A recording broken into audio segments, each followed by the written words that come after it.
ధర్మో రక్షతి రక్షితాః. ధర్మాన్ని నువ్వు రక్షిస్తే ధర్మం నిన్ను రక్షిస్తుంది. కాలం మనకు అనుకూలంగా లేనప్పుడు, మనం ప్రతిపక్షంలో ఉన్నప్పుడు ధర్మపన్నాలు వల్లించాం. అంతా సవ్యంగా ఉన్నప్పుడు, మనం అధికారంలో ఉన్నప్పుడు మాత్రం ధర్మాన్ని కారాస్తామంటే కుదరదు.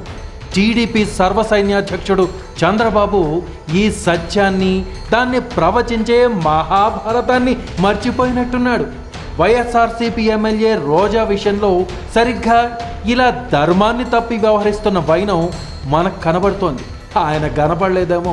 కాల్మనీ వ్యవహారంలో రోజాని ఎదుర్కొనే ధైర్యం లేక ఆమె సభా మర్యాదను మరిచి అసభ్యంగా ప్రవర్తించారన్న ఆరోపణతో ఆమెను నిబంధనలకు విరుద్ధంగా ఏకంగా ఏడాది పాటు సభ నుంచి సస్పెండ్ చేశారు. దేశంలో ఎన్నడూ ఎక్కడ ఎప్పుడు ఇలా ఏడాది పాటు ఒక సభ్యుడిని సస్పెండ్ చేసిన ఉదంతం ఏ చట్టసభలోనూ లేదు. కనీసం ఆమెకు తన వివరణ ఇచ్చుకునే అవకాశం కూడా లేకుండా సభ నుంచి బయటకు పంపారు.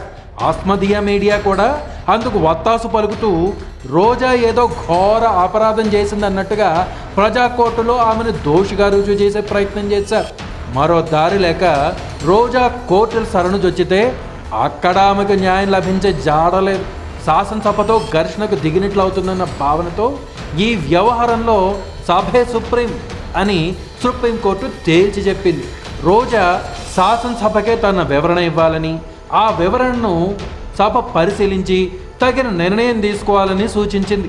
సుప్రీంకోర్టు సూచన మేరకు రోజా శాసనసభకు 4 పేజీల వివరణ ఇవ్వగా, ఆ లేఖలోని అంశాలను ఆస్మదీయ మీడియా బయటపెడుతూ రోజా ఆ లేఖలో ఎక్కడా క్షమాపణ చెప్పలేదని, అందువల్ల ఆమె సస్పెన్షన్ను రద్దు చేయాల్సిన అవసరం లేదని, ఇది జనాభిప్రాయమని దాన్ని మలిచే ప్రయత్నం చేసింది.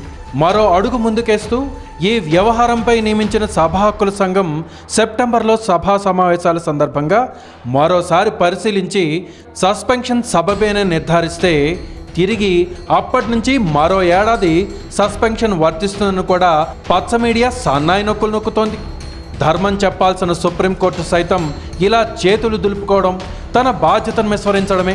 ధర్మం చెప్పాల్సిన సమయంలో ఆ బాధ్యతను నిర్వర్తించకపోవడం, మౌనం వహించడం ధర్మం కాదు.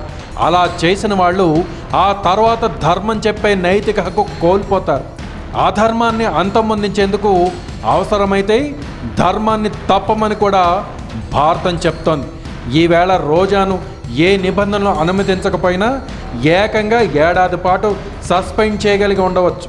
రేపు పరిస్థితులు మారి వారికెప్పుడైనా ఇదే పాలకపక్షం తెలుగుదేశం అయినప్పుడు, తొడలు విరిగిన పక్షంలో కూర్చున్నప్పుడు వారందరినీ ఏకంగా 5 ఏళ్ల పాటు సస్పెండ్ చేస్తే తప్పే ఉంది.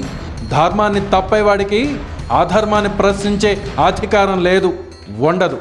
ఇప్పుడు రోజా విషయంలో జరుగుతున్న అన్యాయాన్ని మౌనంగా గమనిస్తున్న ప్రజానీకం అప్పుడు అదే పని చేస్తారు. అప్పుడు ఆస్మదీయ మీడియా ఎన్ని దొంగ ఏడుపులు ఏడ్చినా గొంతు చించుకున్న లాభం ఉండదు. Roja, wait for your time, wait for your turn. Jagan, ఇది మీ మంచికే. తస్మదీయుల పాపాల చిట్టా రెడీ చేయండి. ఓకే.